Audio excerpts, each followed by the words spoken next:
আমি শুধু একটা কথাই বলবো, খালেদা জিয়ার মতো এরকম ভাগ্য নিয়ে খুব কম মানুষই জন্মায়।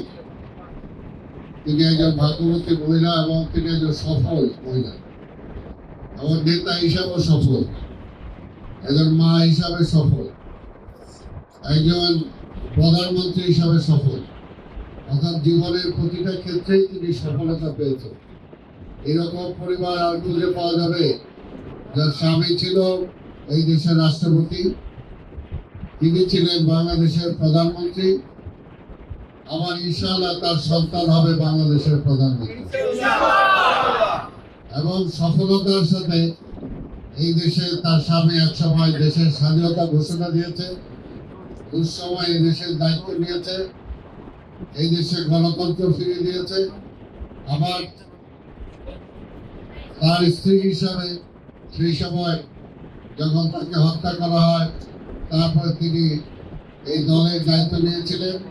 দলের দায়িত্ব নেওয়ার পরে মানুষের জন্য গণতন্ত্র ফিরে আনার জন্য তিনি দীর্ঘ 9 বছর অবিরাম সংগ্রাম করেছেন এবং সংগ্রামের মধ্য দিয়ে তিনি আপসীর নেত্রী হয়েছিলেন। এবং তার সুবাদে এই দেশের মানুষ বাংলাদেশের যে কোনো জায়গা থেকে তিনি নির্বাচন করেছেন, ইতিহাসে নাই তিনি কোনো জায়গা থেকে পরাজয় সব জায়গা থেকে জয়লাভ করেছেন। তাই আজকে এমন একটা মানুষের জন্য আমরা এখানে হাত তুলে দোয়া করবো, আল্লাহ যাতে তাকে বেস্ট রিসিভ করে। এবং তার চেয়ে বড় যেটা আমরা পেয়েছি সেটা হলো যে আজকে এই দেশটা একটা সংকটের মধ্যে আছে। ওদের স্বপ্ন পূরণে পাশে থাকতে পেরে আমরা গর্বিত। এখনো গণতন্ত্র আমরা ফিরে পাই নাই। আল্লাহ তাকে নিয়ে গেছেন, এটার জন্য আল্লাহর দরবারে তার জন্য মাগফিরাত কামনা করি।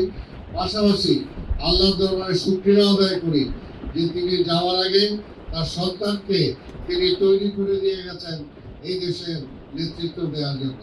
এবং এই দেশের মানুষ তারেক রহমানকে গ্রহণ করেছে, যেটা আপনারা শুনলেন এইমাত্র, যে তার তিনি যখন বাংলাদেশে আসেন লক্ষ লক্ষ কোটি মানুষ সেখানে সমবেত হয়ে তাকে স্বাগত জানিয়েছেন। তাই এখন শুধু একটা কথাই বলবো যে আজকে বেগম খালেদা জিয়া নাই, তিনি তারেক রহমানকে রেখে গেছেন। আগামী দিনে তারেক রহমানকে যাতে আমরা রাষ্ট্র ক্ষমতায় নিয়ে আসতে পারি, তাহলে এই দেশে গণতন্ত্রটা আবার আমরা ফিরে পাবো, এই দেশের মানুষের মৌলিক অধিকার ফিরে পাবো। অতীতে যেমনি এই দেশ পরিচালনা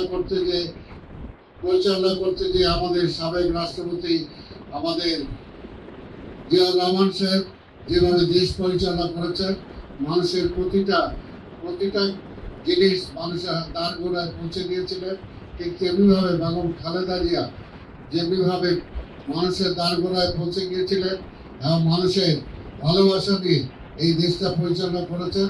আল্লাহর দরবারে আমরা এটাও দোয়া করব যে তাদের সুযোগ্য সন্তান তারেক রহমানও যাতে একইভাবে এই দেশের মানুষের মন জয় করে, এই দেশের মানুষের মনিকোঠায় পৌঁছে, এই দেশের জনগণের নেতৃত্ব দিয়ে জনগণের যে অভাব, জনগণের যে অভিযোগ, সেগুলো যাতে তিনি পূরণ করতে পারেন, সেটা যেন আল্লাহ তাআলার কাছে আমরা দোয়া করব সেই সুযোগ, সেই ক্ষমতা, সেই দক্ষতা যাতে তারেক রহমানকে আল্লাহ দেয়। আমি আর বক্তব্য দীর্ঘায়িত না করে আমরা সবাই আমাদের নেত্রী বেগম খালেদা জিয়ার জন্য দোয়া করব। আপনাদের সবাইকে ধন্যবাদ।